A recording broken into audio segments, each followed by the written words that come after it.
Yo, what's up mga kaibigan? Nalina tayo magkwentuhan. Matapos na magkampiyon ay napauwi sila sa second round at nasundan pa ito ng back-to-back first round exit mga kaibigan. At yan nga ang team ng Milwaukee Bucks. Very disappointing nga ito lalo na't sa 2 taon na yon ay mataas ang expectation sa kanila ng mga fans dahil sila ay isa sa mga best team sa buong NBA kung talent ang pag-uusapan. Ganun pa man ay nangyayari nga ang mga injuries at malas ng Milwaukee Bucks ay tinamaan ng injury sa first round ng playoffs sa 2 magkasunod na taon si Giannis Antetokounmpo, ang 2-time NBA regular season MVP na consistent sa usapan ng MVP at All-NBA first team.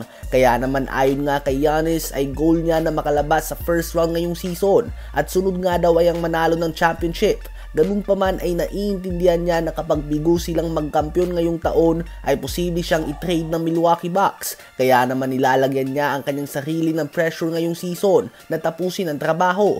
Well, kapag naging available nga ang 2-time MVP sa trade talks ay tiyak na pag-aagawan siya ng mga teams. Asahan nga na pipila ang mga teams sa Milwaukee Bucks. Ayon nga sa isang anonymous executive ay madaming front office ang gustong mag-fail ang Milwaukee Bucks ng malala ngayong season upang magkaroon ng tsansa na maging available si Giannis sa trade. Isang bagay na tiyak na magiging league-altering move kung sakali. Ano ba masasabi niyo tungkol dito?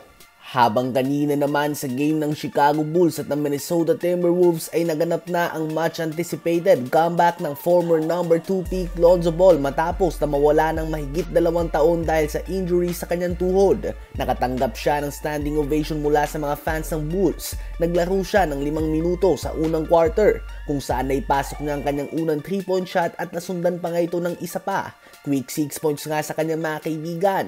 Sa buong first half ay naglaro siya ng 9 minutes at nagtala ng 6 points, 1 rebound, 1 assist, 1 steal at 1 block. Perfect 2 of 2 din nga siya sa field at plus 3 din sa plus minus. Sa second half naman ay 2 basket pa nga nagawa ni Lonzo Ball hanggang sa nagtapos nga siya na may 10 points, 1 rebound, 1 assist, 1 steal at 1 block on 4 of 6 shooting sa field sa loob ng 15 minutes of playing time. So napaka-solid na nga ng mga stats na yan para sa isang player na napahingaan na mahigit 2 taon. Nakuha din nga nila ang panalo sa score na 125-123. Sa Timberwolves naman ay naganap na din nga ang debut ni Julius Randle kung saan nagtala ito ng 15 points, 6 rebounds and 5 assists on 6 of 12 shooting sa field sa loob ng 26 minutes niya sa court. Habang si Anthony Edwards naman ay medyo minalas sa game na ito. Nagtala siya ng 16 points, subalit 6 of 23 lang nga siya sa field at 3 of 16 naman sa 3-point line.